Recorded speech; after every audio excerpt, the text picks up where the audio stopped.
Okay, reporting on Senor Mistro.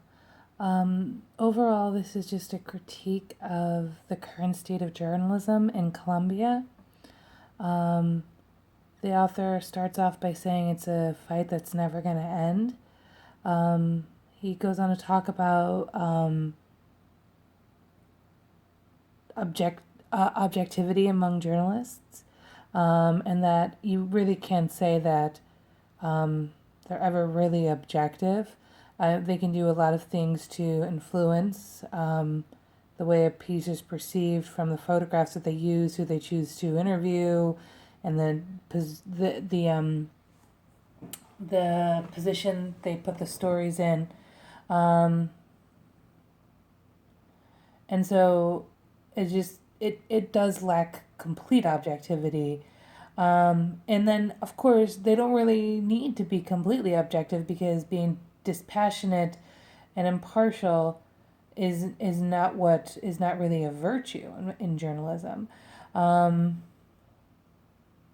so the author goes on to say that the confidence or the trust that people have in journalists is a result of not of them coldly reproducing facts, but you know, taking the material and shaping it. So, in other words, putting it into context.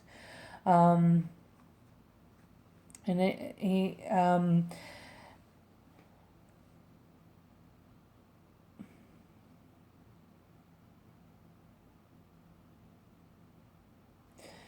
goes on to talk about like how they're putting together the news. They can go through a bunch of different things.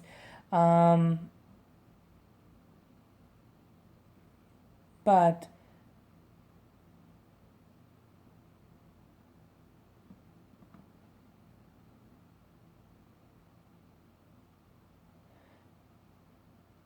so after an event, they can the editor can work on it and so on and so forth. So, but the quality is in um, the quality of the information is determined by how well it's reported in the hands that of the journalist that shapes it and transmits it. Um,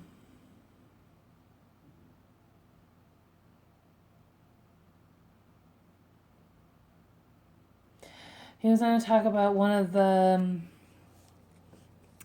big things is street reporting, and when they're reporting, they're having people do interviews that are intelligent and capable of understanding the subjects, then it's the only source of information for the rest of the community.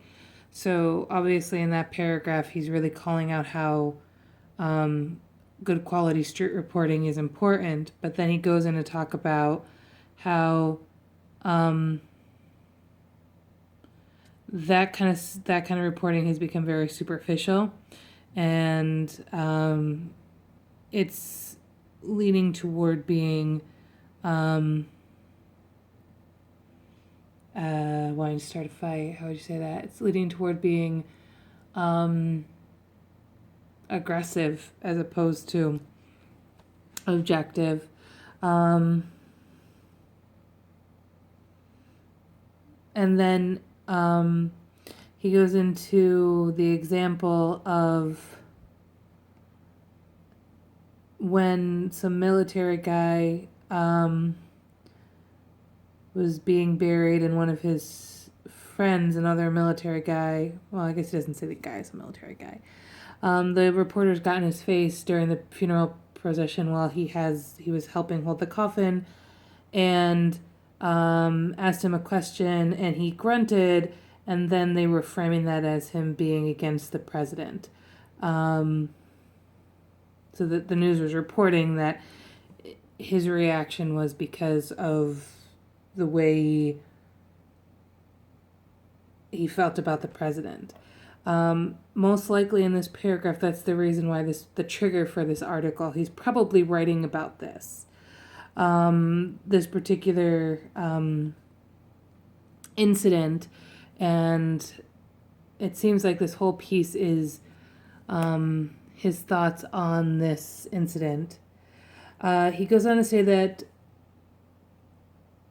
how it used to be in Colombia, that they used to have a tradition where high-level government officials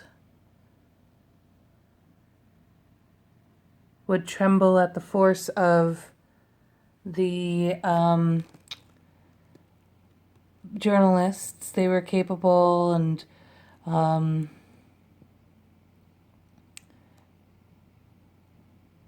they had a responsibility, and it still happens in some countries, but now, and where like the journalists on the streets are the highest paid people.